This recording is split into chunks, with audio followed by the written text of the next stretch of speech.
This streams. This streams on all social media platforms, and it zooms in and zooms out and does everything for you. Wow. Like you got your own videographer right there. That's cool. I need that.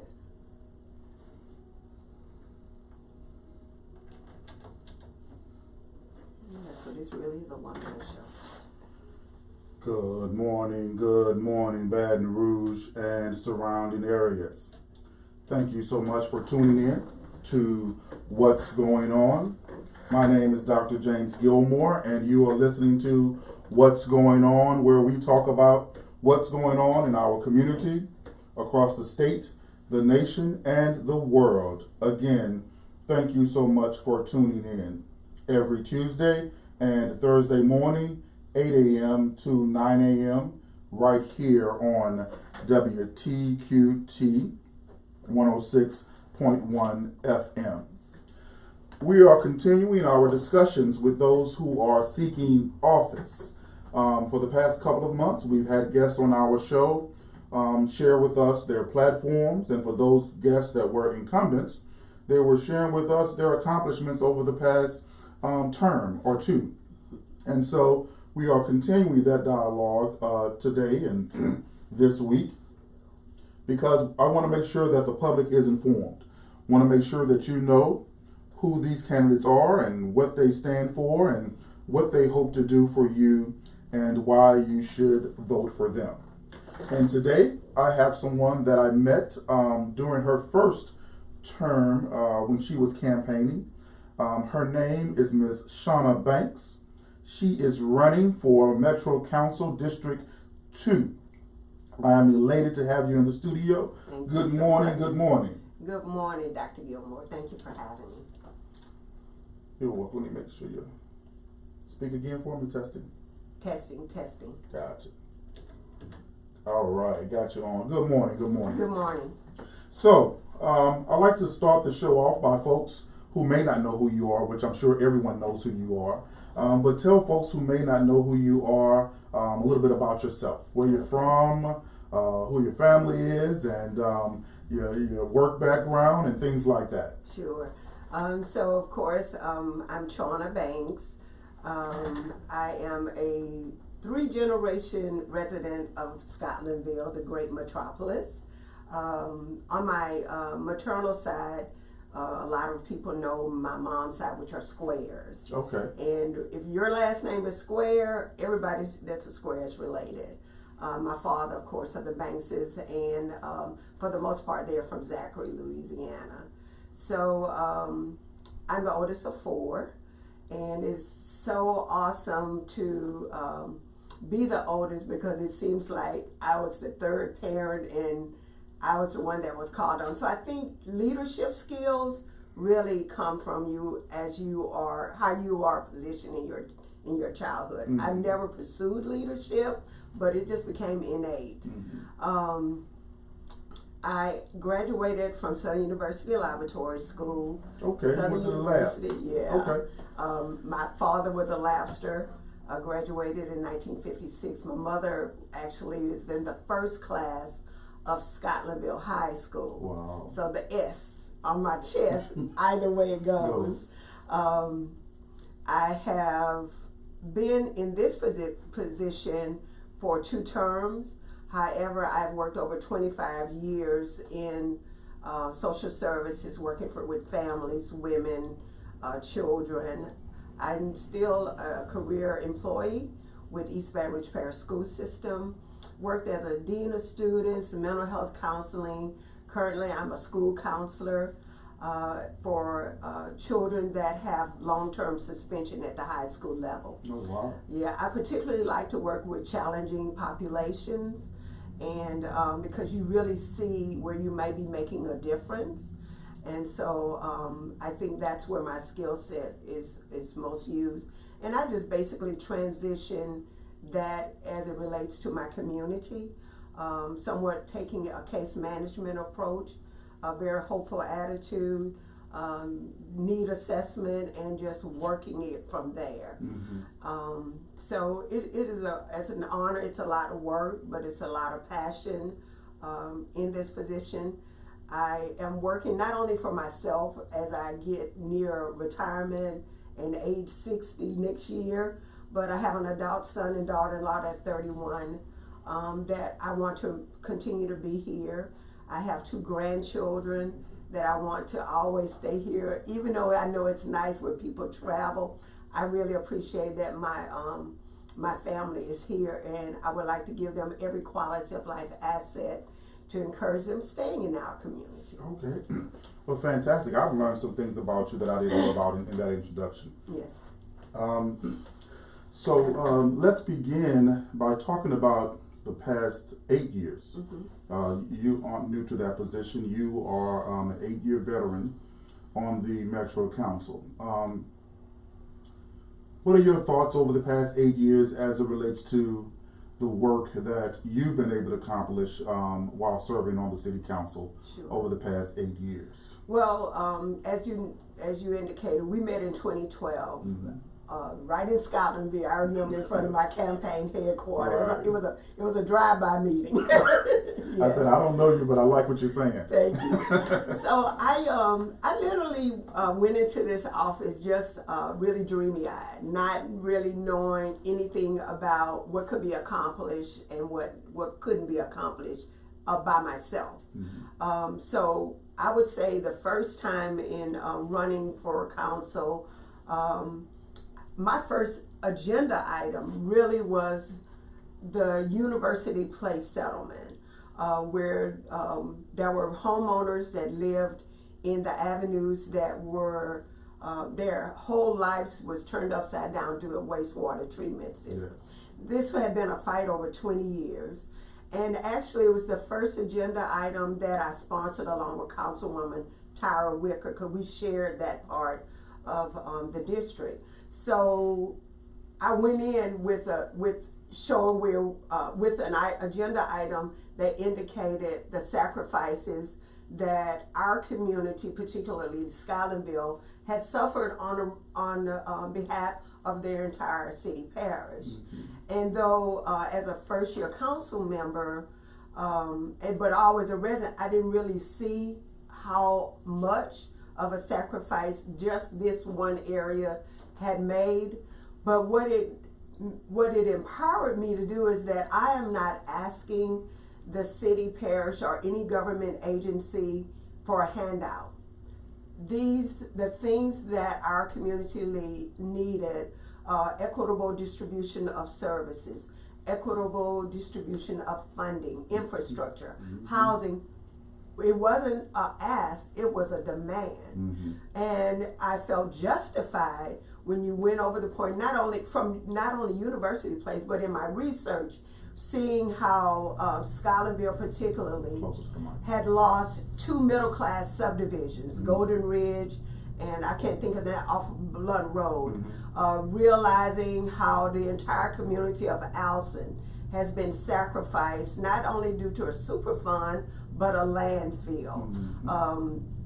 Realizing that our Scotlandville community lost its own only high school so that the entire parish can be integrated. You know, all these things, and if nothing else, ITN North had people go over our Scotlandville community instead of through. So we lost the entire economic development along the Scenic Highway and Scotlandville corridor. Well, first I got mad, and then I decided to get even. And you use the term demands. You make demands. Right. And so it is, you know, so it is from that place that I feel justified in doing that. And how is that fight being? Because that's a fight, environmental justice. If no one else knows you for that, and there are lots of things, that's why we're going to talk for an hour, that you've worked on over the past 8 years. But you have been a fighter for environmental justice for the people of Alson and Scotlandville and the entire parish. Because when you lift them up and give environmental justice, everybody gets justice in this parish. Exactly. How has that fight been for you? It's been all our fights have been very difficult. One of the reasons why the fights are difficult is they cross not only, it's not just a local fight, there are state fights and there are federal fights. So when we talk about environmental justice, when we talk about healthcare disparity, those are not fights that at this level a council member or just one municipality has to engage. It has to be a wholehearted fight that includes state legislators and federal legislators. We all would have to be on one accord. So Ronaldson Field is particularly a battle that, you know, I won't say I'm losing because you don't know where in the fight you are, but it has not bear the fruit that I desire. You know, so and in my third term, I may need to reevaluate. Should the fight be closing Ronaldson Field or another buyout?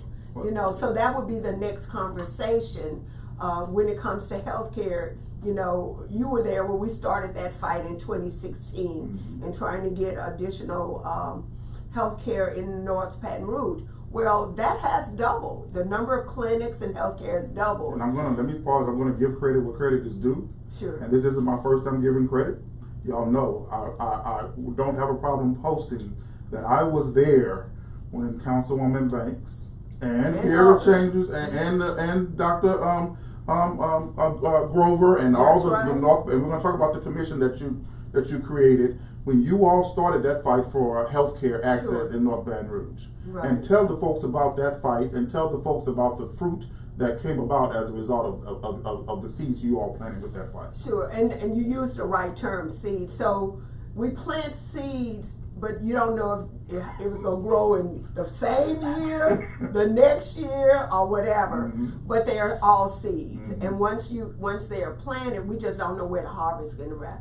So here we are now, 4 years later. Well, the building on Howell Place is filled. Also, there is a ER that was added to Our Lady of the Lake on the airline. We can't discount those things. You know, all of this fight came out of a statement from Our Lady of the Lake saying it was a myth that there's a need. So not only did we prove that it's a need, we got expanded services in the location that we wanted, but also other locations. Baton Rouge Primary Care Collaborative, which is housed in my communities here, they're building on Plank Road. They have an urgent care on Plank Road. So all of it is working together for our good. But in every fight, anytime you're going to have adversaries who have no idea what's going on in your community. So the narrative cannot come from the outside in. It has to come from the inside out. And if there's anything that I would say is most important, is that you stay true to the mission, and you don't look to the north, the south, the east, or the west. You know, we saw that with the Baton Rouge Zoo. I mean, forgot about that fight. There is no one that thought we could win that. Even people who were on our side, they just thought it was an impossible. I know people who were on your side that a year before that called me and said, "What are y'all doing? Why don't y'all just let them build us a new one elsewhere?" That's right. And these are friends of both you and I. People meant well. Yeah, they meant well, but they did not think that keeping the zoo there would be a success. Right. And you picked up that mantle, and tell us about that fight.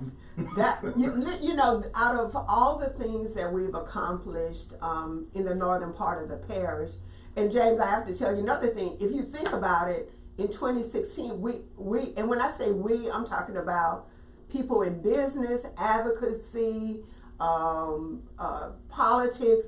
We really defined the boundaries of North Baton Rouge. Yes, you did. When we began to say everything north of Florida, that did not come from the powers that be. Right. That came from all of us working in the community who defined that. So now you hear it coined in every meeting room. What are we going to do about North Baton Rouge? And you know, so that's what I'm saying. Somebody got to start. Yes. But in going back to the Baton Rouge Zoo, every philanthropy organization, everybody with money that made things happen in Baton Rouge was sold on the idea of moving the Baton Rouge Zoo. And so that's why it was seen as an impossibility. Right. you know. But what makes me so happy about that zoo and knowing that I shared that success with blacks and whites, people in East Baton Rouge Parish and outside of East Baton Rouge Parish, Republicans and Democrats. And we formed a coalition together that made that happen. Yes. My resources my resources were within the domain that I know, which is my district. Of course, this having the Baton Rouge Zoo near Baker help with their economic development as they move, because they are moving towards where they're trying to get a convention center and a hotel, and they have a Baker economic development district that I believe Senator Barrow put in place. So they are moving in that area. So you need something like the Baton Rouge Zoo that would bring in revenues, that would be a destination for all of that. Be an attraction for that. When we talk about Thomas Road, there's a lot of land in Thomas Out that could be, and they have a golf course with Greenwood Park. They have the Baton Rouge Zoo. That could be lakeside housing. We have to think where somebody wanted to put tiny houses. I said no, that won't happen. Right. So those are the kind of and there's a reason why you say that, because let me tell you now, one thing you're known for saying is no, not in my community. Right. Okay. Right. To coin what I love, the mayor of New Orleans, she uses the term "city of yes." You are a woman of yes. You are a woman that wants to collaborate and embrace other ideas. But you also are a woman that says, no, we're not doing that. Right. Okay. And I have to, and you know, and that's hard for the powers to be to swallow sometimes. I know recently, and I never really see myself in the media, but there was a business report that said that they have to kiss my ring or something like that. Yeah. Well, that's a compliment, you know. That was a real compliment, because yes, I want it to be a resounding knowledge that yes, I am a watchman, a watchwoman over my district. Okay. And we have, and I believe more than anything, that's what all elected officials should be.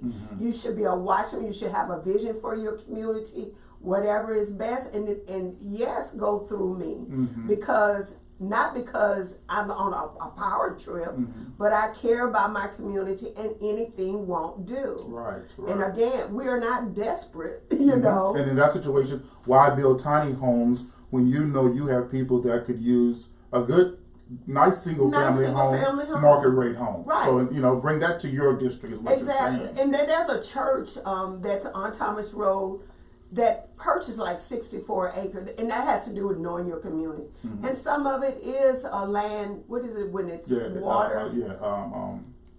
Wasteland. So, you know, in talking to architects, it's like, well, that doesn't mean anything. Just move the dirt, make it a man-made lake. We don't have a man-made lake in District 2. Right. We don't have a gated community in District 2. But when we talk about a grocery store, which I have been standing on since 2012, you know, one of those things that just. Well, we've named some fights. We've talked about the healthcare fight over the past 8 years that I would say is a victory. Yes. We talked about the zoo fight over the years, which I would say is a victory. You've had some, what was the other one? The University Place. University Place. When they were going to close our swimming pool at Anna T. Jordan. And not only did you win that, you got some renovations. I got total renovation. When they said that at Anna T. Jordan, all we needed was a splash pad. I said, black children are drowning every day. They need a swimming pool. You said that. You know, sure did. And so that's what it takes. You know. You know, my mom used to have a saying where she said, "Like it or lump it," and that's where I come from. It's like it or lump it, but it's all for the good of people. If we want a grocery store, we'll go back to this. We've heard when we began this fight, we were told about rooftops. Oh, we don't have enough rooftops. Oh, we don't have the right rooftop. Well, then you go put a Mathernes in the middle of 3rd Street with no rooftop. Yeah. So everybody leaves at 5 o'clock. Exactly. It wasn't that much. It's not that much housing downtown, especially at that time. Yeah. So the thing about it is, you see there are rules for some, but not rules for all. Yeah. And I lived downtown at that time, and I couldn't believe it because at that time we were talking about the grocery store for North Baton Rouge, and I couldn't believe that I was actually living downtown, and folks were telling us that we couldn't get a grocery store in North Baton Rouge because of the lack of rooftops, and then the Thurns was opening with right no rooftops, you know. So it's like, who are these rules meant for? And so I just don't listen to that. And it's frustrating for people who have to deal with me because I don't take anybody's word. Show me, you know, within government, without government. Show me in writing. I don't want an interpretation. Show me in writing where this is what said. Where are we on that fight for a grocery store? So one of the things we have done at, through Mayor Broom is about 2 years ago, Together Baton Rouge took us all to New Orleans, and they have a Hope Enterprise, and they helped after the 2015 Katrina. They helped New Orleans get different grocery stores. So we have contracted with Hope. You know, the pandemic has put everything off. Also, I've made contacts with someone in the grocery who's given me a list of every grocery store. Even with the contract, I'm not leaving that to anyone. That's right. We're going to hold hands with this project. If I bring somebody out to that's a grocery store that's interested, then because I don't know everything, I hand it over to Hope, you know. Right. But I'm not waiting for Hope to do the recruiting. You know, I'm going to recruit on it, and I think no one can tell the story of my district in North Baton Rouge like me. Right. So I'm going to be the ambassador that sells that. Okay, you know? Good. And everybody wants to know where would a grocery store be located, because you know, even that is a fight. Of where to put the grocery store in North Baton Rouge. So what possibilities? Exactly. So to me, I'm like, where else would it be? You know. But there is fight. This contract does not say North Baton Rouge. It does not say. I mean, it says North Baton Rouge, but it doesn't say District 2. It doesn't say Scotlandville. It doesn't say Baker. It could be anywhere. And you know, there's a lot going on along the Plank Road corridor. So even though all the data and all the 4-year fight with about a grocery store has plainly stated that the largest food desert in the entire parish is in Scotlandville. There are still people who may want it somewhere else. So for me, my ideal location is in Howell Place. A lot of times when you say, well, how do you do this? I go to Nicholson. And I see where you build apartments and put a grocery store. Is it Rouse Center? Right in the middle. Right. Do that on Nichols. Do that on Howell Place. Howell Place. Yep. So then you have customers built in. Yep. You know. And by the way, you know this is done all around the country. This ain't rocket science, okay? It's all about the will of people. It's all about the will. It's all about the will. So let's talk about the will. And I think this microphone works better than that one. So I'll throw this away. Let's talk about the will. Again, you and I have been on this journey a long time. These fights, you just bring back so many memories. Why is it takes so much effort to push and to convince people about what we need in your district and in North Baton Rouge? And why is it that so many people don't have the will to make it happen?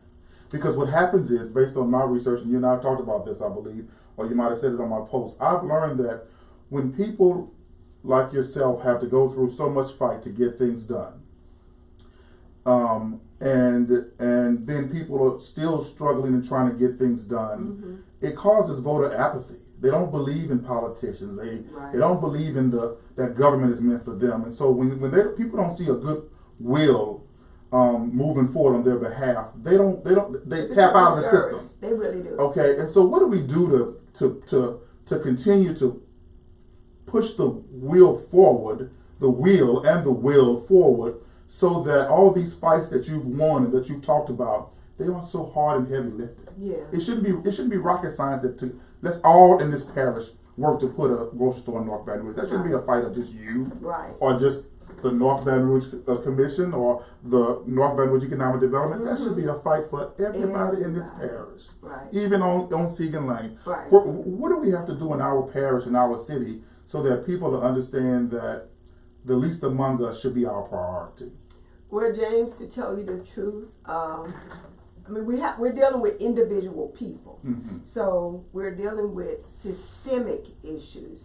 We're dealing with systemic racism, systemic bias, systemic prejudice. Mm-hmm. The same things that impacted our ancestors from slavery to through Jim Crow, civil rights, all that, and it's power.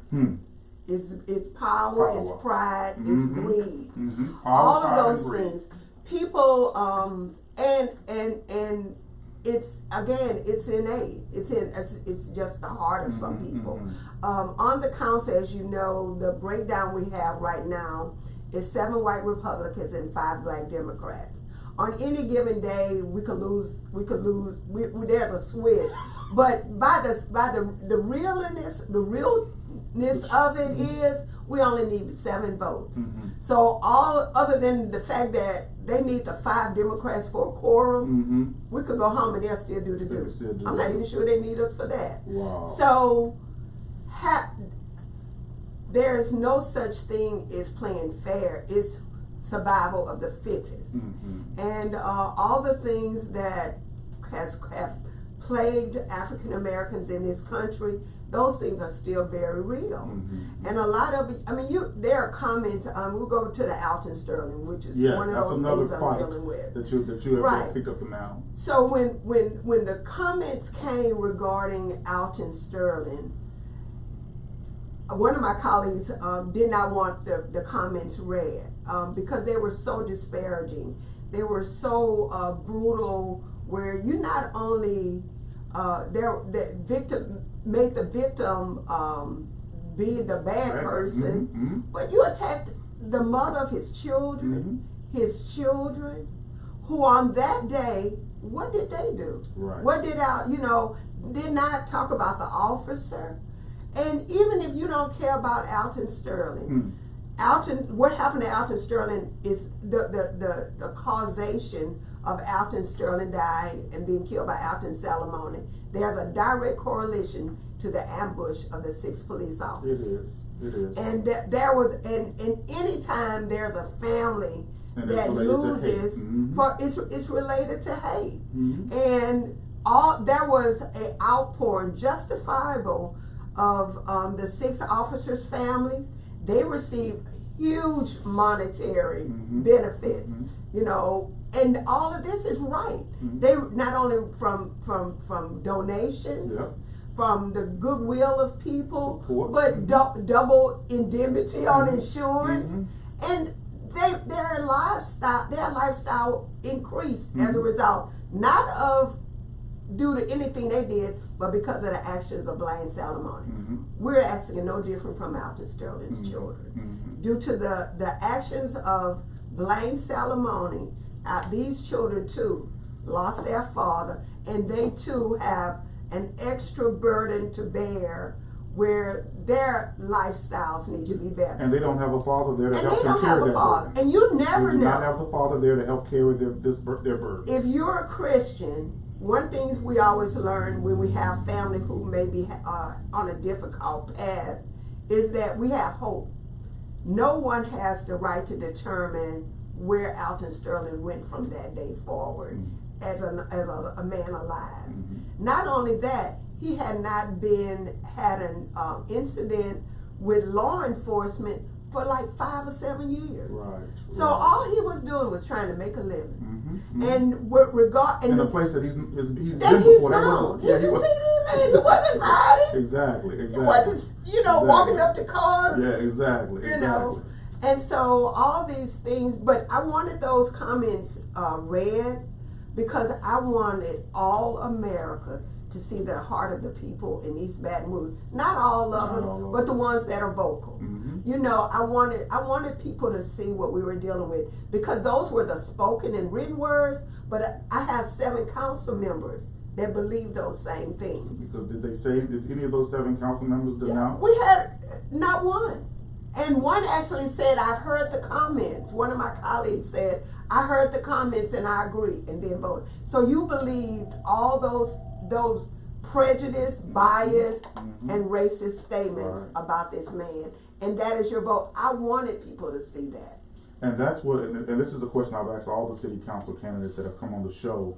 The fact that it is that we're not the majority on that. And so, you know, when black people say, and we say, oh, so-and-so ain't doing enough for us, or they ain't doing enough for us, I have to remind them that there's only so much they can do, because when that button is hit on that machine, if they don't have the majority, Right. it doesn't happen. Right. And all of you all work very, very hard to make things happen. And I'm just going to, compliment you, and everybody knows that I love you. So, the people can text whatever later on. Yeah. But we've mentioned these fights that you've taken up. Okay? And for years you fought these fights. Because you've had people who didn't have the will or the care to support you. So I'm fighting like 30-year issues. You're fighting decades of racism. Decades. Racism you are fighting. The lack of the disinvestment in healthcare.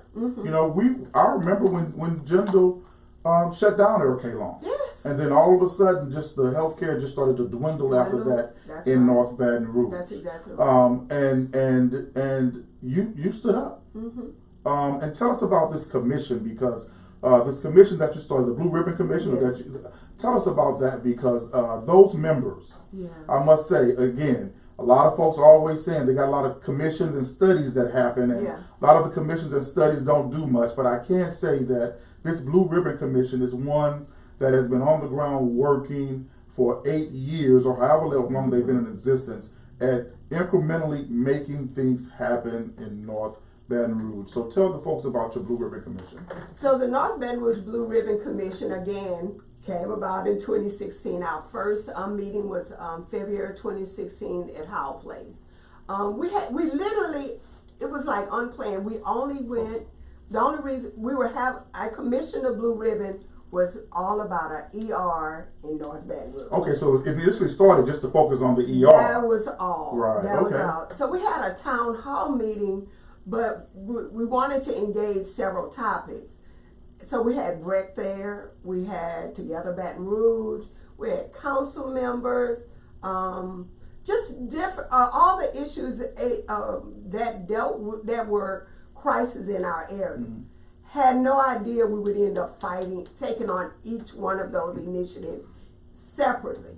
It was just a town hall meeting. Very well attended, very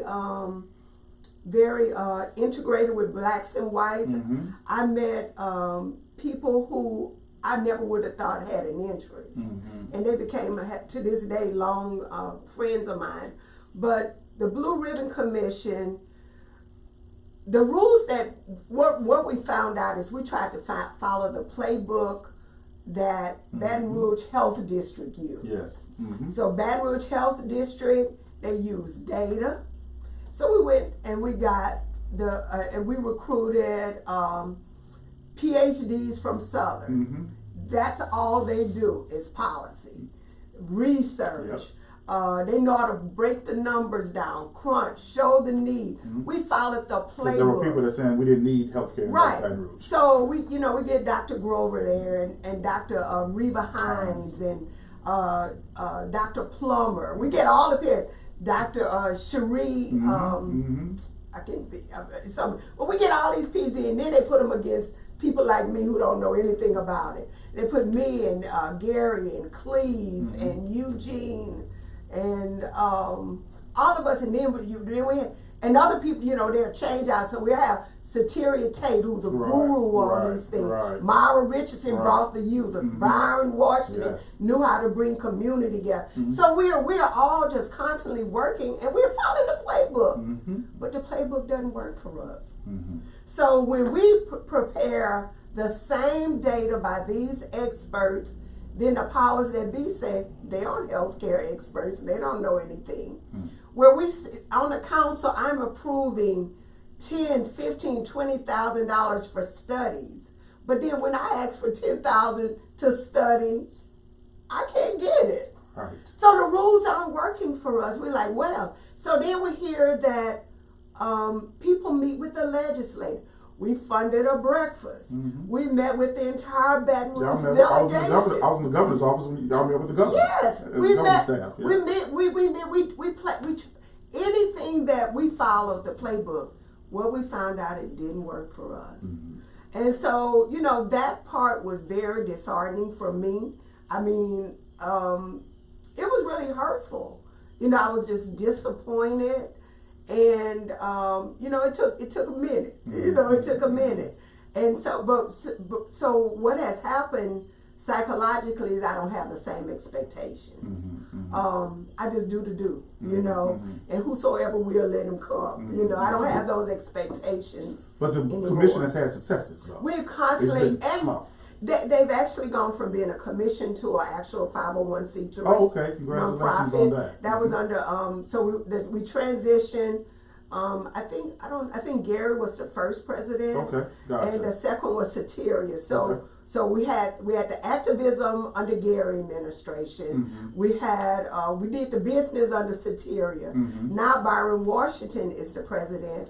Okay, and that's where we got Scolinville Saturday. Yeah, so let's talk about Scolinville Saturdays. Wow, and so much Crew of we reflect Auchan. on. And Crew of Auchan. Okay. So another proud moment that I am of your service to our community is the Scotland Saturdays and the first Mardi Gras parade in North Baton Rouge. Yes. Tell us about those. So Byron Washington, you know, I'm like, it's like I've never been a member of the commission. The commission, you know, I just sponsored it and I make sure from the governmental point they get their needs met. But the visionary of Byron Washington is phenomenal. It's like we are all grooving together. I had gone to a chamber chamber sponsored. I can't even remember, in some state. So what we've been waiting for in our community is for somebody else to rescue us. So I go to go to other cities, and I see where in every city you see what could be in your community. You imagine, oh, that could be Scotland Avenue, oh, that could be Groom Road, that could be Foster Road. You know, that's how you see it. So, and I start taking pictures and all that. Well, I come back from this thing and I see where there's a strip like Scolinville, totally desert. And all of a sudden the people cleaned up an alleyway and started having festivals. Well, the next time we have a meeting, Byron brings up Scolinville Saturday. I'm like, Byron, I just saw this. And so the rest is history. With Scolinville Saturday, he also, the Crew of Auchan, first Mardi Gras. Now that idea came from Cleve Dunn. Okay. So that's how we worked. So Cleve Dunn came up with the Mardi Gras, and Byron, under his leadership, made it happen. Wow. Again, under Byron, we have the Scolinville Cultural District. Yeah, because there was an application that was submitted. Right. Okay. So what's the cultural district? So the cultural district is for the because he's working on the historic district. So the cultural district wasn't as strenuous. So the cultural district is to recognize the culture of the Scolinville corridor. So like we have Cook's Theater. We're having this designation, and one of the things that I hope to do in my district, I want that to be like varsity theater. I'm visual, so I might not be able to say. You're doing a great job. Okay. So I want us to be able to have live entertainment, movies, you know, different things like that. Quality of life. Family quality of life. We're in a college town with Southern. Those kids don't need to have to go all across town. Right. So I want people to be able to have cultural events there, but also have a Scolinville Hall of Fame museum. History museum. Based on just us bringing like the first tree lighting in Scolinville Plaza. Right. That brought so much attention. So that came out of our George A. Newman Community Center. Because of that, 2, 4, 6 African Americans, 5 African Americans, 2 couples and another gender have bought the entire Scolinville Strip.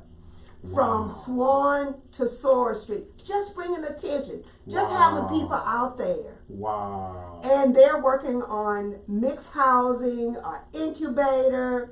just fun stuff. To be honest with you, the work that you've done over the past 8 years, as you know, I grew up in Banks, but Yes. we moved out of Banks. But I own 4 lots on Osprey and Townsley. Don't let them go. All because of you, because I Yes. saw the work that you all were doing through the Blue Ribbon Commission, through the Yes. you were doing through the council, and I said, this is a place where I want to invest in too. Right. Now I'm not Mr. Hughes now, to be able to just go drop the money, Jason, and Okay. start building media. I got to save a little bit more before I can start building on mine. But even what Hughes is doing in the Yes, community, let me tell you. I want it's a to tell you wonderful about thing. your area because my relatives actually grew up on Osprey. Okay. But I've met 4 different, because that's one of those areas where there's a lot of family ownership. Mm-hmm. I've met like 4 different owners. So I met one guy, a matter of fact, at Scotlandville Saturday, and he was like, I need to talk to you. I have some more Kingfish. This is what our plan is. Okay.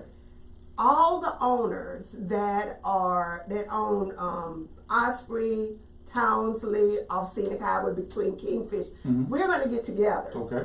And the model is whatever you're housing, all of it will be alike. Let's do it. So then it becomes a village. Yes.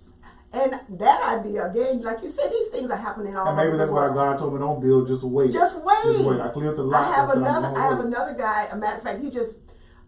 We were just driving on Mango Road. You know, nobody goes. You're Unless right. you're from Scotland, you don't go down Mango Road, right? Right. So we go down Mango Road, see a building for sale. He's from here, grew up like where you talking about. Has retired, moved back here, and wants to bring a company here from Honduras where he's on the board. Okay. He has purchased a $300 manufacturing plant. Wow. We went to Southern Lab together. Those are the things that Bring us together, Councilwoman, because you're the person to do Right. it. You've done it. You have a proven track record of doing it. And then everything will look like a village. And I saw this in Portland, Oregon. One house, they built one senior housing, which you know a lot about senior housing. From there, everybody used the same rooftop. I love it. And you would think aesthetically that's beautiful. how it works. Mm-hmm. That's how it works. Well, we You look see how forward. excited I get? I see how excited you get, I'm getting chills. because this is your calling and what you Yeah. do, and that's why years ago, again, when I said I don't know you, but I want to bring you a check because I like what you're saying. Thank you so much for doing that. Years ago, I'm glad God led us to connect, Yes. and to hear what you're doing. Phenomenal leader you are. We've talked about so much that Councilwoman Banks has accomplished through the Blue Ribbon Commission, with Scotland Saturdays, through her fight for health care in Howard Place, and on the ER, still fighting for a grocery store, but making efforts, is out there getting it done. We've talked to her about her fight since the beginning for environmental justice for all of those who have been impacted by the landfill. She continues that fight, and she said here that in her second term she may have to look at different strategies to getting that done. Yeah. And the zoo, she's fought to keep the zoo there. Outstanding woman, outstanding leader in our community. Now, let's talk about some controversy. Yes. Doing all this, you do make enemies. Yes. You do make enemies. Even you and I have shared some texts that we've disagreed on. Yeah. And I'm trying to figure out a way to word my question because it's in my heart, so now I need it just to come out. I understand. How are you, or do you think in your second term, and the community, third term, and the community, you all know this, so it's out there buzzing. We need more unity. Yeah. And sometimes, me as an individual, I look deeper into a person, and I know your good and the work that you've done and the work that you're doing and the work that you can do for the future. Some people judge us by 1 or 2 isolated Facebook posts, disagreements, arguments. I'm the type of person that we can disagree and then we can agree to disagree and move on. Is there room or opportunity for any healing and mending for those that you may have differed with in the past, to move forward, and what does that look like? Because we all know that not just with folks you've differed with, but all of us, and maybe it's a time for all of us to have some conversations with one another that we fell out with, okay, or disagreed with. because I think all of us know that together we go farther. Mm-hmm. How do you deal with, or what are your ideas in your third term in trying to mend any relations to get things done better? And I don't have to mention names. Sure. Yeah. So, or how do you see that working out in your third term? So first of all, everything is a growing process. I do admit on occasion I have been a bull in a china store. No doubt. Right. We evolve. We do evolve. I have a lot of people, including you, who talk to me, who text me, who. Chauna. You've been very receptive. I am. Yep, you've been very receptive. I want to grow. I'm very passionate about positions, but only a fool would not want to be in constant development or growth. Right. So I think that, for one thing, I think it also has to do, some of the things, the way I've handled things is not only because of my passion, and I see so much at stake. And in some ways it's like, why you can't see it? Right, exactly. But again, as I mentioned earlier, I've released people of that expectation. And I do now have a whosoever will, let him come. Gotcha. We are all trying to work and be progressive. I honestly have no dislike for anybody. There are some people that I literally will never probably be in a relationship with, but I don't deliberately do anything to just hurt them out of malice. Okay. But there are some things that, I have a strong desire and a strong belief in accountability. I don't, especially as African American elected officials, because we have so much that, and I don't like to hear excuses like it's so least little of us. But by the same token, I've released judgment on those things. Gotcha. And during the last 4 years, I would say I was under a tremendous amount of stress, both in my personal life and caring for my mom, just trying to work and do, like, the battles on the council are serious, but I think in this 2020 pandemic, since March 17, I have not had to deal with all those things at that same intense level. So I've done a lot of introspection. Gotcha. Self-reflection is good. Self-reflection is good, and to thine own self be true. So whatever people say about me, as long as they don't say that I'm doing the community bad, I can handle it. I'm all right with drama, but I see the waste of time in that. I've looked at some Facebook arguments that I have participated in. I really be thinking I'm there educating people. Okay. I really do. So there's no malice, there's no ill intention. I don't remember. You're there to provide information. I really and facts. do. And there are people who will come to me and they'll say, we had a disagreement on, they'll message me. We had a disagreement on Facebook, and I just want you to know that I really admire this, and I have no idea what they're talking about. Right. Because I don't hold on to it. Right. And so I do realize. And maybe a message to other folks is asking other folks not to hold on to. Yeah. It's Definitely. It's not to hold on to. None is never out of malice. But I one of the things I've noticed, and another way I've been less judgmental of even predecessors in the council seat is me thinking like other people that you could just do these miracles. You know what I mean? Right. So I have I have been that person that felt XYZ didn't do anything. And now you're in that seat. And now I'm in that seat, and I'm realizing, I realized they were in a battle, and I can imagine it being worse than what that we've been kind of So more so now I see them as stepping stones to where I am now. Absolutely. So those are the kind of you growth. picked up the mantle. I picked up the mantle. I picked up the mantle, and so I vow to be better Mm-hmm. in all of those areas. And because I thank God for the successes that He's brought towards this community. And none of them are, I thank God that He uses me, but I bring a lot of people along with me. Right, right. And that's what has caused a burnout with our people. We've babysitted, as African American, we have babysit our constituency a little bit too much. We absolutely have. And so I know you were the first person who talked about back to school events. Years ago. And I was, and here's the thing, everybody know my mom was a social, is a social worker. So, Yes. Once I became of means, it was always donate here and son, give me some toys for the needy and things like that. And it was maybe the 4th year of doing a Christmas drive with her that I said, Mom, we're seeing the same people every Christmas. What can we do more so that they won't be here every Christmas asking for Christmas toys, but they'll be trained, skilled, and working to buy their own Christmas toys. Come on now.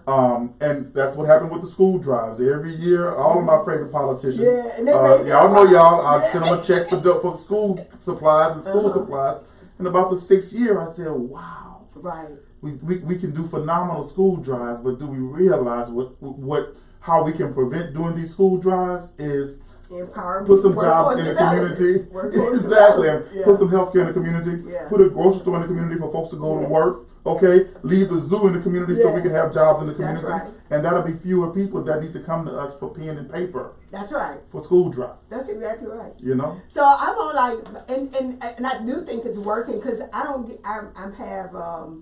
we have so many donations. So I have not had probably since you said that, I have not had a back to school drive. So I've had 3 mini ones this year because we have donations galore, which is a blessing. And that's the favor that people see on you. You don't have to call the next day for a check for your school drive because the blessings are just coming to your door already. We gave 250 hygiene kits to seniors yesterday. Wow. That just like you said, blessings. Just come to you. And so we're like trying to clean up the center with all these donations. Just coming. So we have one, I think, next Saturday, then 7 or 8, 11. But